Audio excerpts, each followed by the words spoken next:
أعوذ بالله من الشيطان الرجيم. بسم الله الرحمن الرحيم. الحمد لله رب العالمين، والصلاة والسلام على سيدنا محمد الفاتح الخاتم وعلى آله أقدم دار العظيم. السلام عليكم.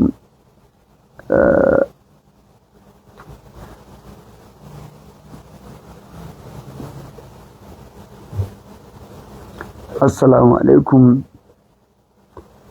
Mun da kan karatu mana Muwadda Malik zama na tara. In ba manta ba mun tsaya daidai inda muke magana kan wato yadda malamai suka faɗi farkon wanda suka yi talifi a ƙarni na farko kafin su Maliku. Mun faɗi Muhammad ibn Muslim ibn Shihab az-Zuhri, an faɗi da tsabakarsa ire-irensa wanda suka fara yin talifi da umarnin Khalifa Umar dan Abdulaziz. Su Maliku suka biyo da Muwadda. Da aka Muwadda yana cikin farfakar littattafan da aka wallafa. Shi ne malami yake cewa fasan Imamu Maliku al-Muwadda wata wakafi al-qawiyya min hadisi ahli al-Hijaz wa mazajahu bi aqwali sahabati wa fatawi tabi'in. Maliku sai wallafa Muwadda wanda a ciki wato ya tsamo ya ɗauko hadisai waɗanda suke zantuttuka masu ƙarfi na hadisin da aka rawaito na mutanen Hijaz, da ya surka da maganganun sahabbai da fatawa na tabi'ai. Ibn Jurayj shi ma ya talifi a Makka, wasannafa Ibn Jurayj bi Makka, wal Auza'i bi Sham. Imam al-Auza'i kuma da an san malamin Sham ne, ya yi talifinsa shi kuma a Sham. Sufyan al-Thawri a Kufa, Hammad ibn Salama a Basra, Hushaym a Wasit, Ma'maru a Yaman. Ma'mar yana cikin rijalus sanad na Bukhari da Muslim, musamman a Muslim aka ji sunansa na yawan zuwa. Abdullah ibn Mubarak a Khurasana, Jarir ibn Abdul Hamid a Rai.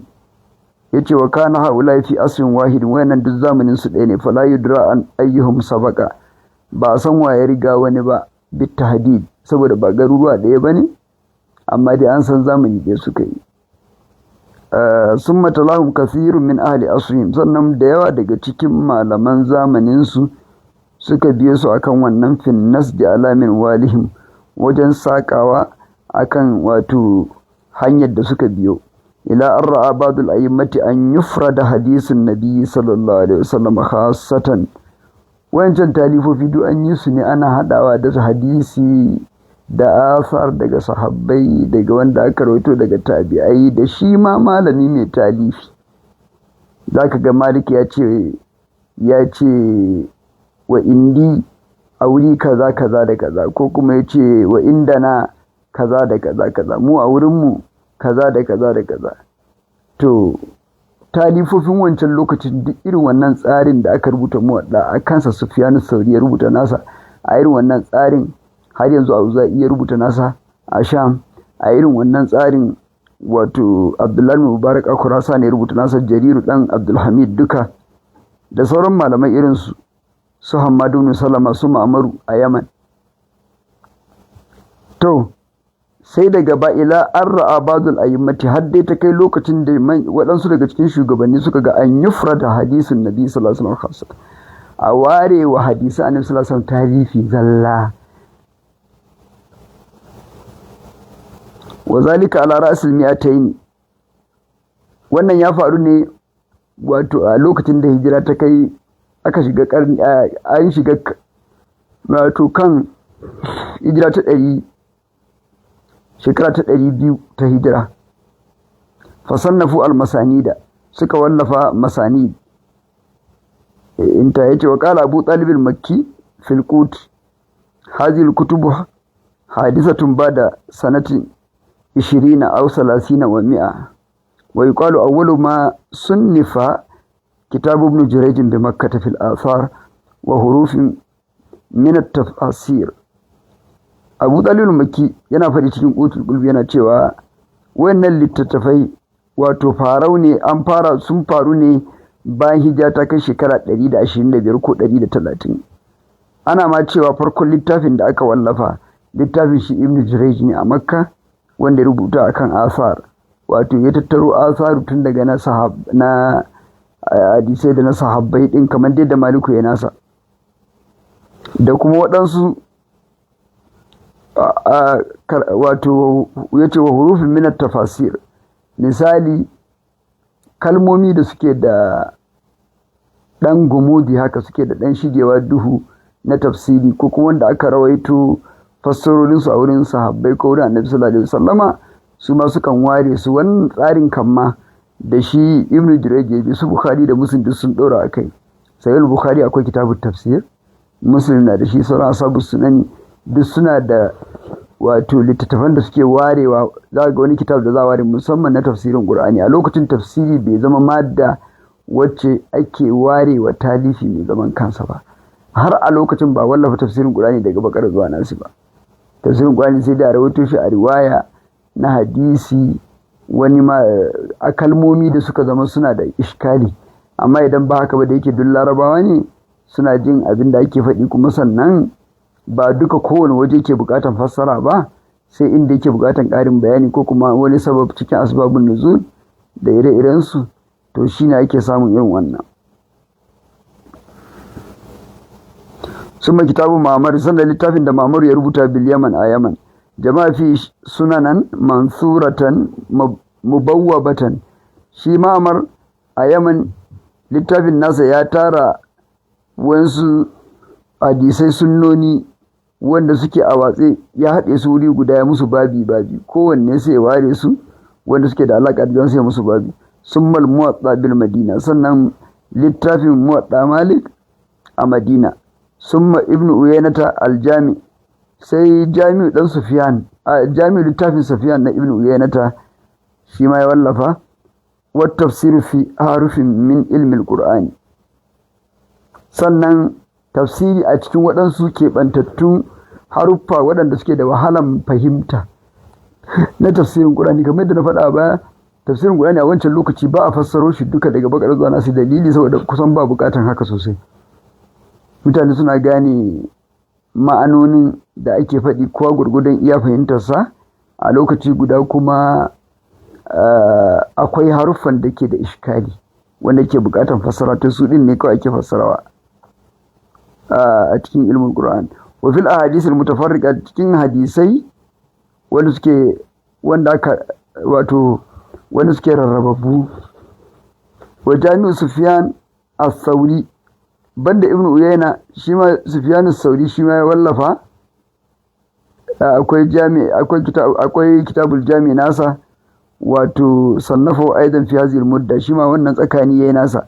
Wakila innaha sunnifat sanata 60 wa 100, aka ce a wayannan littafai duk an wallafa su ne ta shekara 160. kaga abin da ya rike Maliku a duniya lokacin da wuce shekara 19. Maliku ya bar duniya ta shekara 179 ne, 160 ko saura shekara 19 ya rasu kenan. Intaha wa fada fil fati, sannan malami ya ce har yanzu al-Hafiz shi ma ya kawo maganan a cikin Fathul Bari, yana cewa anna awwala man dawwana al-hadith Ibn Shihab bi amri Umar ibn Abdul Aziz, yani kama rawahu Abu Nu'aym min tariqi Muhammad ibn al-Hasan ibn Zabalata an Malik. Yace inji al-Asqalani a cikin Fathul Bari, yace farkon wanda ya rubuta hadisi na Maki alayhi salatu wassalam a tarihi gaba daya shine Muhammad ibn Muslim ibn Shihab az-Zuhri. Yace da umarni daga Umar dan Abdul Aziz, da umarni daga sarkin musulmi na wancan lokaci, wato Umar dan Abdul Aziz, wanda ya rubuta masa takarda yake unzuru ma kana min hadisi rasulillahi sallallahu alaihi wasallam faktubuhu fa inni khiftu durusal ilmi wa zihabal ulama. Yace ku duba abin da yake na hadisi na manzo sallallahu alaihi wasallam, maza ku rubuce shi, saboda ba kaman da bane. Ina jin tsoro kada ilimi ya ruguje, malamai ko su mutu a rasa ilimi. Yanzu hadda ba kaman da ba, da ba buƙatar rubutawa, mutane na da kafin hadda suna riƙewa. Ko waƙan jahiliya na su an tarata dan shaddadu, su umrul qaisi, su nabigatul zabiyani, su wane ne su Amr ibn Kalthum, duka wannan mu'allaqat din da ka a kirjinsu suke haddace su. Waƙoƙin su na jahiliya suka haddace barantana sakon Allah da na ma'aiki. To da haka ba buƙatar rubutu a wancan farkon lokaci, amma yanzu waɗanda aka haifa ba su kai na da kaifin hadda ba. Da haka sai Umar dan Abdulaziz ya bada umarni cewa shi wannan shehin malami wanda malamin su Malikun ne, Ibn Shihab az-Zuhri ya rubuta. Yani kamar rawahu Abu Nu'aym, kamar yadda Abu Nu'aym ya rawaito daga hanyar Muhammad ibn Hassan ibn Zabala daga Maliku da kansa. Qala Malik ce awwalu man dawwana al-ilma Ibn Shihab, farkon wanda ya dawwana ilimi ai ilmul hadith, wato riwayan hadisi. Talifi ma aslan, tunan Qur'ani ba za a ce talifin wani bane. In an ta rubuta Qur'ani ba za a ce an wallafa littafi ba. Qur'ani zancen Allah ne gaba daya. Amma talifi a ilimi yace Ibn Shihab az-Zuhri. Wa akhraj al-Harawi fi dhamm al-kalami min tariqi Hamid Sa'id an Abdullah ibn Dinar qala lam yakun as-sahabatu wal tabi'una yaktubuna al-ahaditha inma kanu yu'addunaha lafzan wa ya'khudhunaha hifzan illa kitab as-sadaqat wa shay' al-yasir alladhi yaqifu alayhi al-bahith ba'da al-istiqsa'.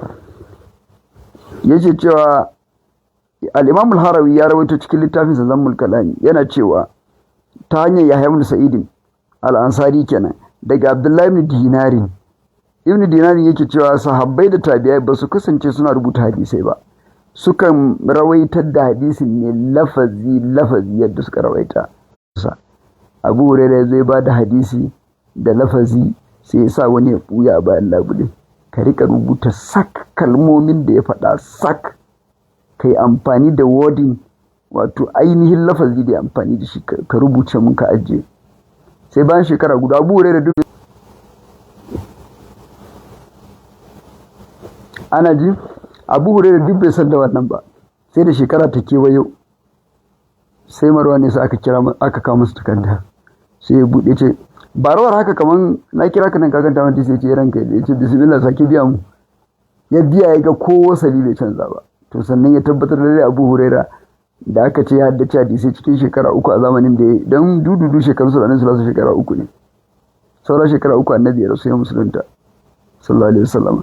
Shi kuma abin da ya rawaita ya ninninka na sauran duka, ya rawaita sama da 5,000 shi kadai, ciki ba wanda ya rawaici fiye da rabin abin da ya rawaita, dan ba samu wanda ya ci zuwa 3,000 da wani abu ba ma, kaga ko ai ya ninka a cikin shekaru 23 na ma'aiki alaihi salatu wasallam, ukun kawai ya riska, ma'ana shekarun risala. To a lokacin sukan kawo innama kanu ya'adduna halafzan, in su zo bayan hadisi ba su ci auka makalamin maza, ma'ana yadda mu muke faɗi za su kawo maka hadisi lafazin sa yadda ke, wa yakuzuna hifzan, sukan rawaito shi kuma wato daka, sukan karba kuma da hadda ba da kufewa ba, ba wai kana biya musu na kufewa ba. Sahabi ɗaya ne aka tabbatar yana kufewa tun annabi na dare alaihi salatu wasalam, shine Abdullahi dan Amru dan As, Allah ya kara masa yarda. Shi tun annabi na dare sallallahu alaihi wasallam yana da wata daba hikima, duk abin da ya annabi ya faɗa sallallahu alaihi wasallam yana da kayan rubutun sa a gefe, sai maza ya dona tawada ya bude kayan rubutun sai ya rubuce sai ya nade a ajiye kullum haka.